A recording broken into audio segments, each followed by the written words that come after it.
ओम गण गणपते नमः। ओम नमो नारायण। जय श्री कृष्णा। मेरे चैनल पर आप सभी का स्वागत है। आज मैं श्रीमद् भगवत गीता के 9वें अध्याय का पाठ कर रही हूँ। इस पाठ का नाम है राजविद्या राजगुह योग। पाठ आरंभ करने से पहले जो भी मेरे चैनल पर नए जुड़े हैं उन सभी से अनुरोध है कि मेरे चैनल को लाइक, शेयर और सब्सक्राइब कर लें और बेल आइकन को दबाकर उसे ऑल पर सेट कर लें। जो नए हैं उन्हें ये बताना चाहती हूँ कि मेरे चैनल पर रोज़ सुबह और शाम को 7 बजे श्रीमद् भगवत गीता के महात्म्य और मूल अध्याय की वीडियो आ रही है। मेरी अन्य वीडियो की प्लेलिस्ट आपको मेरे चैनल पर मिल जाएगी। तो अब हम अपने 9वें अध्याय का पाठ आरंभ करते हैं। ओम श्री परमात्मने नमः। उसके उपरांत श्री कृष्ण भगवान बोले कि हे अर्जुन, तुम दोष दृष्टि रहित भक्त के लिए इस परम गोपनीय ज्ञान को रहस्य के सहित कहूँगा कि जिसको जानकर तू दुख रूप संसार से मुक्त हो जाएगा। यह ज्ञान सब विद्याओं का राजा तथा सब गोपनीयों का भी राजा एवं अति पवित्र, उत्तम, प्रत्यक्ष फल वाला और धर्मयुक्त है। साधन करने को बड़ा सुगम और अविनाशी है। हे परंतप, इस तत्व ज्ञान रूप धर्म में श्रद्धा रहित पुरुष मेरे को न प्राप्त होकर मृत्यु रूप संसार चक्र में भ्रमण करते हैं। हे अर्जुन, मुझ सच्चिदानंद घन परमात्मा से यह सब जगत जल से बर्फ के सदृश परिपूर्ण है और सब भूत मेरे ही अंतर्गत संकल्प के आधार स्थित हैं। इसीलिए वास्तव में मैं उनमें स्थित नहीं हूँ और वे सब भूत मेरे में स्थित हैं, किंतु मेरी योग माया और प्रभाव को देख के भूतों का धारण पोषण करने वाला और भूतों को उत्पन्न करने वाला भी वास्तव में भूतों में स्थित नहीं है। क्योंकि जैसे आकाश से उत्पन्न हुआ सर्वत्र विचरने वाला महान वायु सदा ही आकाश में स्थित है, वैसे ही मेरे संकल्प द्वारा उत्पत्ति वाले होने से संपूर्ण भूत मेरे में स्थित हैं, ऐसा जान। हे अर्जुन, कल्प के अंत में सब भूत मेरी प्रकृति को प्राप्त होते हैं, अर्थात प्रकृति में लय होते हैं, और कल्प के आदि में उनको मैं फिर रचता हूँ। कैसे कि अपनी त्रिगुणमयी माया को अंगीकार करके स्वभाव के वश से परतंत्र हुए इस संपूर्ण भूत समुदाय को बारंबार उनके कर्मों के अनुसार रचता हूँ। हे अर्जुन, उन कर्मों में आसक्ति रहित और उदासीन के सदृश स्थित हुए मुझ परमात्मा को वे कर्म नहीं बांधते। हे अर्जुन, मुझ अधिष्ठाता के सकाश से यह मेरी माया चराचर सहित सर्व जगत को रचती है और इस ऊपर कहे हुए हेतु से ही यह संसार आवागमन रूप चक्र में घूमता है। ऐसा होने पर भी संपूर्ण भूतों के महान ईश्वर रूप मेरे परम भाव को न जानने वाले मूढ़ लोग मनुष्य का शरीर धारण करने वाले मुझ परमात्मा को तुच्छ समझते हैं, अर्थात अपनी योग माया से संसार के उद्धार के लिए मनुष्य रूप में विचरते हुए को साधारण मनुष्य मानते हैं, जो कि वृथा आशा, वृथा कर्म और वृथा मनुष्य मानते हैं, और वृथा ज्ञान वाले अज्ञानी जन राक्षसों के और असुरों के जैसे मोहित करने वाले तामसी स्वभाव को ही धारण किए हुए हैं। किंतु हे कुंती पुत्र, देवी प्रकृति के आश्रित हुए जो महात्मा जन हैं, वे तो मेरे को सब भूतों का सनातन कारण और नाश रहित अक्षर स्वरूप जानकर अनन्य मन से युक्त हुए निरंतर भजते हैं। वे दृढ़ निश्चय वाले भक्तजन निरंतर मेरे नाम और गुणों का कीर्तन करते हुए तथा मेरी प्राप्ति के लिए यत्न करते हुए और मेरे को बारंबार प्रणाम करते हुए सदा मेरे ध्यान में युक्त हुए अनन्य भक्ति से मुझे उपासते हैं। उसमें कोई तो मुझ विराट स्वरूप परमात्मा को ज्ञान यज्ञ के द्वारा पूजन करते हुए एकत्व भाव से, अर्थात जो कुछ है सब वासुदेव ही है, इस भाव से उपासते हैं, और दूसरे पृथक्त्व भाव से, अर्थात स्वामी सेवक भाव से और कोई कोई बहुत प्रकार से भी उपासते हैं, क्योंकि क्रतु अर्थात श्रौत कर्म में मैं हूँ, यज्ञ अर्थात पंच महायज्ञादिक सम्राट कर्म मैं हूँ, स्वधा अर्थात पितरों के निमित्त दिया जाने वाला अन्न मैं हूँ, औषधि अर्थात सब वनस्पतियाँ मैं हूँ, एवं मंत्र मैं हूँ, घृत मैं हूँ, अग्नि मैं हूँ और हवन रूप क्रिया भी मैं ही हूँ।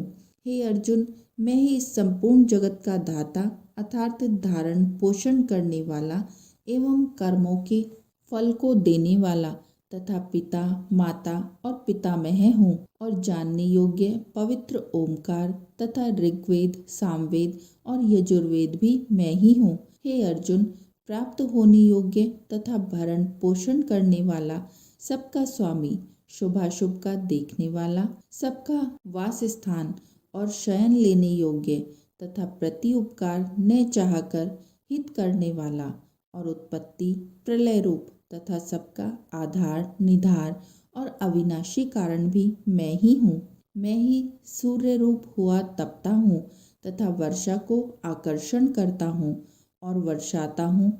और हे अर्जुन, मैं ही अमृत और मृत्यु एवं सत और असत भी सब कुछ मैं ही हूँ। परंतु जो तीनों वेदों में विधान किए हुए सकाम कर्मों को करने वाले और सोमरस को पीने वाले एवं पापों से पवित्र हुए पुरुष मेरे को यज्ञों के द्वारा पूजकर स्वर्ग की प्राप्ति को चाहते हैं, वे पुरुष अपने पुण्यों के फल स्वरूप इंद्रलोक को प्राप्त होकर स्वर्ग में दिव्य देवताओं के भोगों को भोगते हैं। वे उस विशाल स्वर्गलोक को भोगकर पुण्य क्षीर्ण होने पर मृत्युलोक को प्राप्त होते हैं। इस प्रकार स्वर्ग के साधन रूप तीनों वेदों में कहे हुए सकाम कर्म के शरण हुए और भोगों की कामना वाले पुरुष बारंबार जाने आने को प्राप्त होते हैं, अर्थात पुण्य के प्रभाव से स्वर्ग में जाते हैं और पुण्य क्षीण होने से मृत्युलोक में आते हैं। जो अनन्य भाव से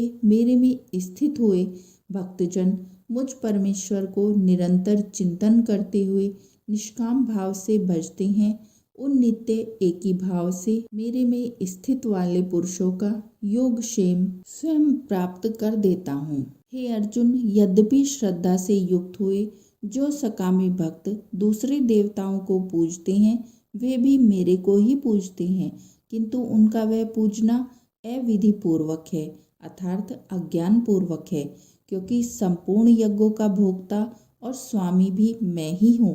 परंतु वे मुझ अधियज्ञ स्वरूप परमेश्वर को तत्व से नहीं जानते हैं, इसी से गिरते हैं अर्थात पुनर्जन्म को प्राप्त होते हैं। कारण यह नियम है कि देवताओं को पूजने वाले देवताओं को प्राप्त होते हैं, पितरों को पूजने वाले पितरों को प्राप्त होते हैं, भूतों को पूजने वाले भूतों को प्राप्त होते हैं और मेरे भक्त मेरे को ही प्राप्त होते हैं। इसीलिए मेरे भक्तों का पुनर्जन्म नहीं होता है। हे अर्जुन, मेरे पूजन में यह सुगमता भी है कि पत्र पुष्प फल जल इत्यादि जो कोई भक्त मेरे लिए प्रेम से अर्पण करता है, उस शुद्ध बुद्धि निष्काम प्रेमी भक्त का प्रेम पूर्वक अर्पण किया हुआ वह पत्र पुष्पादिक मैं सगुण रूप से प्रकट होकर प्रीति सहित खाता हूँ। इसीलिए हे अर्जुन, तू जो कुछ कर्म करता है, जो कुछ खाता है, जो कुछ हवन करता है, जो कुछ दान देता है, जो कुछ सर्वधर्माचरण रूप तप करता है, वह सब मेरे अर्पण कर। इस प्रकार कर्मों को मेरे अर्पण करने रूप संन्यास योग से युक्त हुए मन वाला तू शुभाशुभ फल स्वरूप कर्म बंधन से मुक्त हो जाएगा और उनसे मुक्त हुआ मेरे को ही प्राप्त होवेगा। यद्यपि मैं सब भूतों में समभाव से व्यापक हूँ, न कोई मेरा अप्रिय है और न प्रिय है, परंतु जो भक्त मेरे को प्रेम से भजते हैं वे मेरे में और मैं उनमें प्रत्यक्ष प्रकट हूँ। मेरी भक्ति का और भी प्रभाव सुन। यदि कोई अतिशय दुराचारी भी अनन्य भाव से मेरा भक्त हुआ मेरे को निरंतर भजता है, वह साधु ही मानने योग्य है, क्योंकि वह यथार्थ निश्चय वाला है, अर्थात उसने भली प्रकार निश्चय कर लिया है कि परमेश्वर के भजन के समान अन्य कुछ भी नहीं है। इसीलिए वह शीघ्र ही धर्मात्मा हो जाता है और सदा रहने वाली परम शांति को प्राप्त होता है। हे अर्जुन, तू निश्चय पूर्वक सत्य जान कि मेरा भक्त नष्ट नहीं होता, क्योंकि हे अर्जुन, स्त्री, वैश्य और शूद्रादिक तथा पाप योनि वाले भी जो कोई होवे, वे भी मेरे शरण होकर तो परम गति को ही प्राप्त होते हैं।